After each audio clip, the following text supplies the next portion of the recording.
Bismillah ar-Rahman ar-Rahim. Welcome back to Mr. Mahmoud Helmi channel.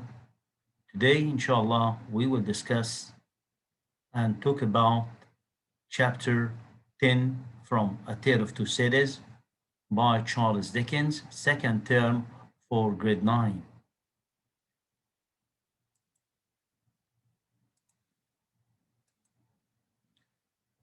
First of all, we will talk about the summary.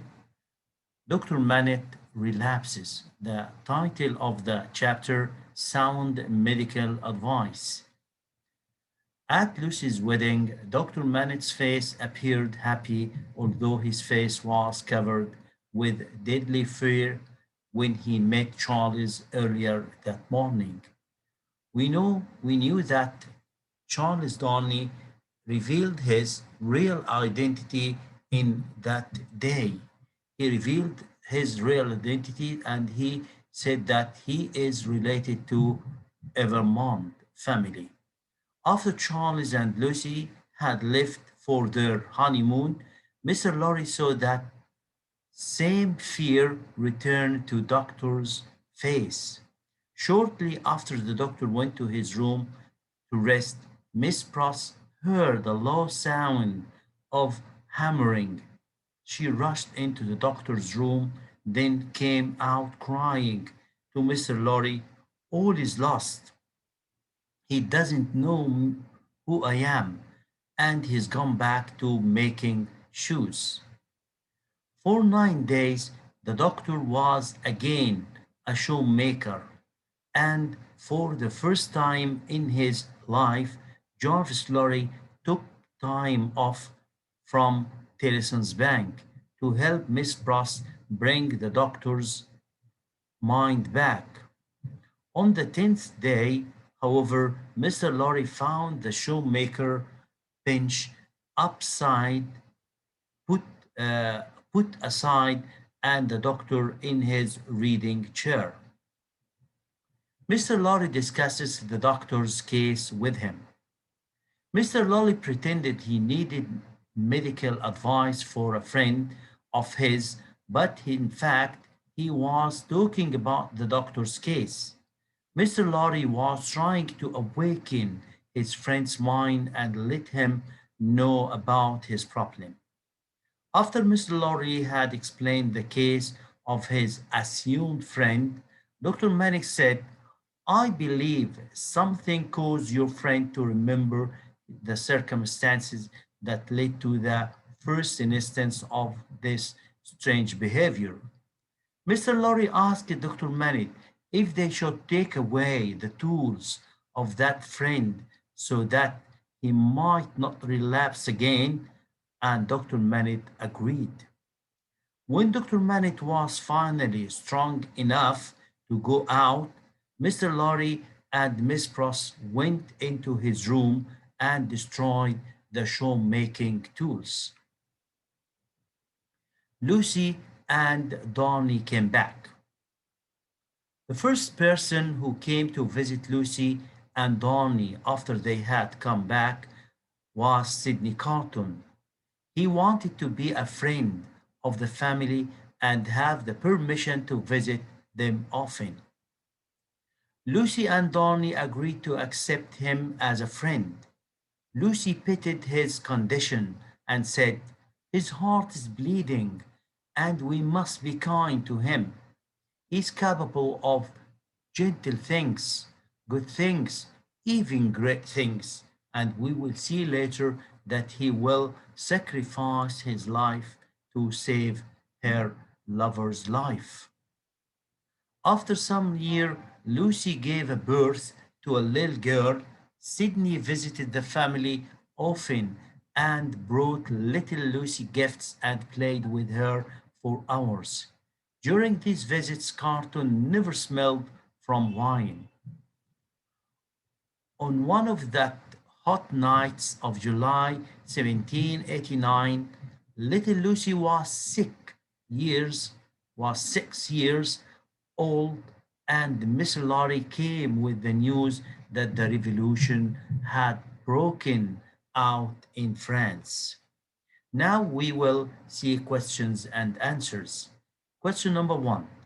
Why did Mr. Lorry take a time off the bank for the first time in his life? And what does this show about his character? Mr. Lorry took some time off the bank for the first time in his life to help Miss Pross bring the doctor back to his mind. This shows that he is a devoted friend. He was a very sincere and good friend to Dr. Manette.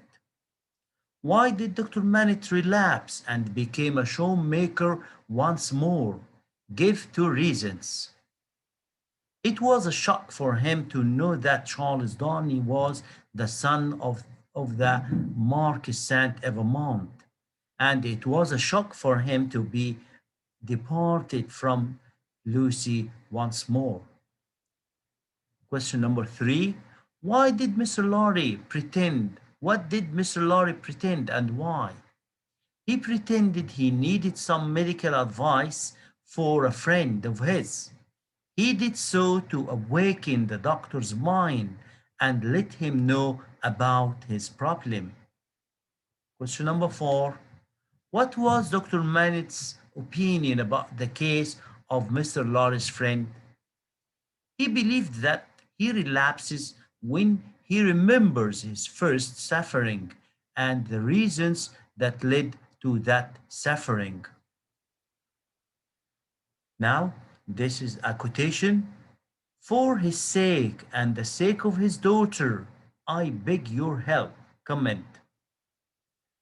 For these kind of questions, quotation, we have to say who said this to whom and your comment about this quotation. Mr. Lorry said this to Dr. Manette. He pretended he needed some advice for a friend of his, but in fact he was discussing the doctor's case in order to help him understand his problem when he is out of his mind. Now, another quotation. His daughter, or even someone else, might have said or done something to make him remember events that happened before his first period of suffering. Comment. Dr. Manett said this to Mr. Lorry, who was trying to awaken the doctor's mind about his problem. The doctor believed that such cases of relapse only occur when that friend remembers his old suffering. Another quotation, but doesn't keeping the forge and tools make him think all the more about that awful past? If they were gone, wouldn't his fear go too? Comment.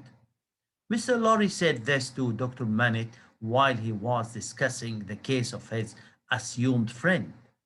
Mr. Lorry wanted to know what would happen to the doctor if they destroyed his show-making tools, so as to help him not remember his days of suffering.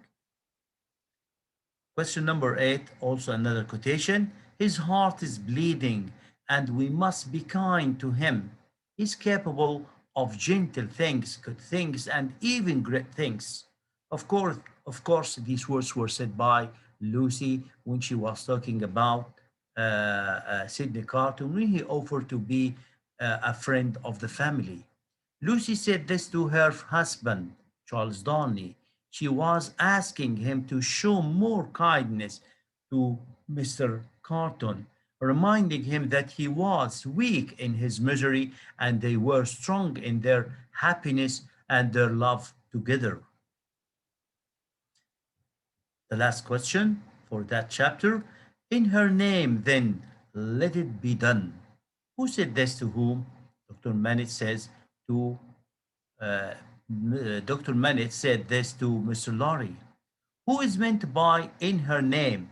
Lucy, the daughter of Mr. Lorry's friend. What were they speaking about? They were discussing what would happen if they took away the tools of Mr.